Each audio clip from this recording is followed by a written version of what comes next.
कुछ नहीं चाहिए, मुझे तो परमात्मा ही चाहिए, मैं अपने असली बाप को ढूंढने जा रहा हूँ। अरे तुम तो नकली बाप हो, तुम्हारी शरण में हम नहीं आएंगे, हम तो असली बाप की शरण में जाएंगे। और ध्यान रखना, दुनिया के जो बाप है वो सब नकली है। यज्ञवती महाराज, हाँ, दुनिया में कोई काऊ को नहीं है, सब रिश्ते नाते नकली है, सब रिश्ते नाते झूठे हैं, कोई काऊ को नहीं दुनिया में होते। परीक्षित महाराज ध्यान रखना, जैसा कि हमने बताया था कि जिंदगी जीने के ये एक साधन होते हैं कि मेरा बाप है, मेरी पत्नी है, पुत्र है, माँ है, ये केवल जिंदगी जीने के साधन हैं जो एक दूसरे के सहारे से हम लोग जीते हैं। लेकिन यहाँ कोई किसी का न कोई सहारा है न कोई साथी है, क्योंकि मरोगे तो फिर मरने के बाद में अकेले ही जाओगे, मरने के बाद में कोई साथ नहीं चला जाता है। ध्यान रखना, सारे रिश्ते नाते मतलब के, सारे रिश्ते नाते झूठे हैं। यहाँ तब तक ही रिश्ते हैं जब तक मतलब है, और मतलब खत्म तो रिश्ते नाते खत्म। ध्यान रखना, तुम्हारा शरीर सुंदर, तुम्हारे पास में धन दौलत, जेब भरी रहे पैसे तो लोग तुमसे प्यार करेंगे, और सकल सुंदर नहीं, धन दौलत तुम्हारी जेब में नहीं, समझ लेना लोग तुम्हें ठुकरा करके चले जाएंगे। तो आज का रिश्ता केवल इतना ही है दुनिया में, मतलब के लिए। ध्यान रखना, आज श्री सुखदेव जी समझा रहे हैं कि हे राजन परीक्षित, ध्रुव जी महाराज ने जवाब दिया, बाबा मुझे तुम्हारा शासन नहीं चाहिए, मुझे तो परमात्मा की ही शरण चाहिए। आज ध्रुव जी महाराज ने उस राज्यपाट को ठुकरा दिया, और ठुकरा करके आज सीधे चले, और चल करके महाराज जंगल में पहुंचे। चलते जा रहे ध्रुव जी, चलते जा रहे, इतना सुंदर दृश्य है, छोटी सी अवस्था है ध्रुव जी महाराज की। और जब छोटी सी अवस्था है तो देखिए, कहा जाता है कि ध्रुव जी महाराज के अंदर, उनके भीतर इतनी अकल थी, इतनी अकल थी कि ध्रुव जी महाराज को जब उत्तानपाद ने आधा शासन देने के लिए कहा तो ध्रुव जी ने कहा, बाबा मुझे तुम्हारा शासन नहीं चाहिए, मुझे तो परमात्मा ही चाहिए। और अगर आज की दुनिया में बाई चांस भगवान आए जाएं और आप लोगों से कहेंगे तुम हमसे वरदान मांग लो, क्या मांगे हो, तो तुम सब यही कहो, पर परमात्मा सब दुनिया को धन दौलत हमें दे दो और सब दुखी कर दो। हाँ, आजकल के लोग बस यही कहेंगे कि हे प्रभु सब दुनिया को सुख हमें दे दो और सबे दुखी कर दो, क्योंकि आज की दुनिया में कोई भगवान को पाने वाले नहीं है, बल्कि आज की दुनिया में सब पैसे के भूखे हैं। एक समय के माँ को बात बताएं परीक्षित महाराज कि एक गांव में भक्त रहता था, तो उस भक्त ने अपनी भक्ति करके परमात्मा को प्राप्त कर लिया। तो वो भगवान को जब भी बुलाता था तब भगवान उसके पास में, उसके सामने प्रकट हो जाते थे। जब भगवान उसके सामने प्रकट होते थे तो उसी समय महाराज, एक समय की बात है, लेकिन वो जो भक्त रहे तो हृदय का बड़ा ही साफ था, बड़ा ही कोमल था। तो अब ध्यान रखना, उस भक्त ने एक बार भगवान से कहा, प्रभु, तो भगवान बोले कहो। तो भक्त ने कहा, प्रभु ऐसा करो कि आप हमें तो दर्शन दे ही देते हो, और जब भी मैं आपको बुलाता हूँ तब आप मेरे पास में चले आते हो, मेरे सामने आप मुझे दर्शन दे देते हो, लेकिन मेरी एक इच्छा है। तो भगवान बोले बताओ कौन सी इच्छा है।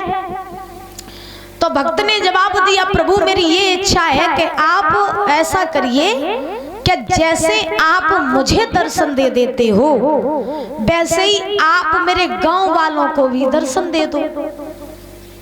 जैसे आपने मेरा उद्धार कर दिया वैसे ही आप मेरे गांव वालों का भी उद्धार कर दो, उनको भी आप दर्शन दे दो, ये मेरी हार्दिक इच्छा है।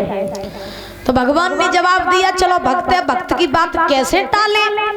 तो भगवान ने जवाब दिया कि अगर तुम चाहते हो कि मैं तुम्हारे गांव वालों को भी दर्शन दूं तो ऐसा करना कि कल सुबह हम एक जंगल है भाई, उसी पेड़ के नीचे मिलेंगे, तुम पूरे गांव वालों को लेकर के इकट्ठे आ जाना, हम उनको सबको दर्शन दे देंगे।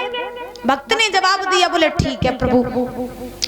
अब महाराज भक्त जो रहे सो अपने गांव में पहुंचा, और जब गांव में पहुंचा तो पहुंचने के बाद में आज रात हुई, भक्त ने पूरे गांव वालों को इकट्ठा किया और गांव वालों से कहा भैया, बोले हाँ तुम्हें पता है भगवान तुम्हें दर्शन देने आ रहे हैं। बोले कब? बोले कल आएंगे सुबह। तो गांव वाले बोले पक्का आएंगे? बोले हाँ। तो गांव वाले बोले घर आएंगे या फिर हमें कहीं जाना होगा? भक्त ने जवाब दिया भैया आपको मेरे साथ जंगल में चलना होगा, भगवान जंगल में ही मिलेंगे, सबको दर्शन देंगे प्रभु। तो सारे गांव वाले चलने के लिए तैयार हो गए। सवेरा हुआ, भक्त ने सारे गांव वालों को साथ लिया, साथ लेकर के भक्त चलने लगा। आगे आगे भक्त चलने लगा, पीछे पीछे सब गांव वाले, और कहते जा रहे एक दूसरे से ओ भैया चलो भगवान के दर्शन करिए, चलो भगवान के दर्शन करिए। भागते जा रहे, भागते जा रहे। भगवान की ऐसी लीला क्या भगवान ने देखा कि देखे इसमें कितने भक्त मुझे मेरे दर्शन पाने के इच्छुक हैं और कितने भक्त लोभ के इच्छुक हैं, कितने भक्त माया के इच्छुक हैं। तो महाराज भगवान ने क्या किया, क्या एक जगह पैसों का ढेर लगा दिया। परीक्षित महाराज जैसे ही गांव वाले आगे चलते जा रहे, चलते जा रहे, तो कछु दूर चले सो चल के भगवान ने कछु दूर पे पैसों का ढेर लगा दिया। जब पैसों का ढेर लगाया सो गांव वाले ने जब पैसा देखे सो महाराज सब बड़बड़ाइए। सो अब तो गांव वाले कहने लगे ओ भैया इतना पैसा, पैसों को ढेर जिंदगी में मैंने पहली बार देखो। भैया भगवान तो बाद में मिल जाए, चलो जो पैसा ही बटोर ले। तो दादा वे सब जितने गांव वाले रहे तो गांव में से 10-20 आदमी जो रहे सो बेस तो पैसा पे टूट पड़े। अब वे पैसा झोली भरन लगे, खट्टी महाराज सब झोली भर लगे डरे। भगवान भक्त ने कहा सुना तुम जब पैसों के चक्कर में न रहो, अगर तुम पैसों के चक्कर में रहोगे तब तक भगवान चले जाएंगे। पहले भगवान से मिल लो, पैसे तो तुम्हें बाद में मिलते ही रहेंगे। अब महाराज गांव वाले जो पैसे बटोर रहे थे उनने कही भैया तो ही अपने भगवान को देख जाए, हमें तुझे पैसे ही की जरूरत है, भगवान तो हमें बाद में मिल जाए। अब गांव में जो महाराज गांव वाले चल रहे थे हमें कछु समझदार लोग रहे, तो उनने भक्त से कही हे भक्त हमें इन पैसों से कोई मतलब नहीं, हमें तो तुम भगवान के ही दर्शन कराए दो। तो बोले भैया तुम ही चलो। तो आधे गांव वाले बच्चे सो बेचलन लगे भक्त के पीछे पीछे, और जो 10-20 आदमी रहे बे रुपया बटोरन लगे सब। अब चलते चलते चलते चलते दोनों भगवान ने एक जगह महाराज चांदी को ढेर लगाए दो। और जब चांदी को ढेर लगाओ सो कछु लोगों ने चांदी देखी सो महाराज बेहू घबराए गए। और चांदी देख के महाराज अब सब चांदी पे टूट पड़े। बोले भैया जब दोबारा नहीं मिली भगवान तो मिलू जाइए। अब भक्त ने कही देखो जब चांदी बांदी के चक्कर में न पड़ो तो भगवान निकल जाएंगे, पहले भगवान से मिल लो। बोले भैया भगवान तो बाद में मिले, पहले जो चांदी बटोर लेन दो। अब महाराज चांदी इकट्ठी करने लगे जो और समझदार रहे। सो अब ने कही ना हम तो भगवान के ही दर्शन करें। सो बे आगे आगे चले। सो भगवान ने कछु दूर पे सोने को ढेर लगाए दो। सो सोनो देखो सब सोने पे ही गिर पड़े हैं। अब महाराज ऐसे करते रहे तो भक्त के पीछे जितनी भीड़ चल रही थी वो सारी भीड़ कहीं पैसे बटोरने लगी, कहीं चांदी, कहीं सोनो, कहीं हीरे जवाहरात, सब महाराज बटोर में लग गई। भक्त महाराज उदास होकर के भगवान के पास में पहुंचा। भगवान ने कहा क्यों ले आए गांव वालों को? भक्त ने जवाब दिया प्रभु ले तो आए थे लेकिन सोने चांदी में सब बिलम गए, तुम्हारे पास तक कोई नहीं आए पाओ। हाँ तो प्रभु हम समझ गए कि दुनिया जो है वो आपसे भी ज्यादा धन दौलत को प्रेम करती है। बोलिए गोविंद भगवान की। लेकिन ध्यान रखना यहाँ दुनिया में महाराज कोई किसी का सहारा नहीं है।